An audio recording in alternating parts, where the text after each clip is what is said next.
სურვილების ასრულებასთან დაკავშირებით გავრცელებულია მოსაზრება, რომ უნდა დავიწყოთ პოზიტიური აზროვნება, რაზეც ბევრს უჩნდება კითხვები. რატომ არ ხდება გარდატეხა მხოლოდ პოზიტიური აზროვნებით? რატომ რჩებიან ოპტიმისტი ადამიანები კვლავ პრობლემურ მდგომარეობაში და სურვილების ასრულების გარეშე?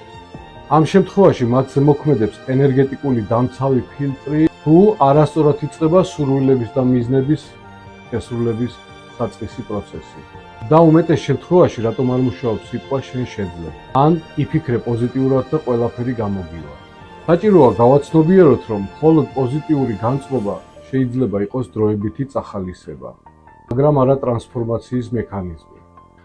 სწორი სიტყვის ძალა აქ და ახლა, რომელსაც სრულად იხილავთ ჩემს წიგნში სახელწოდებით „გონების კოდი“.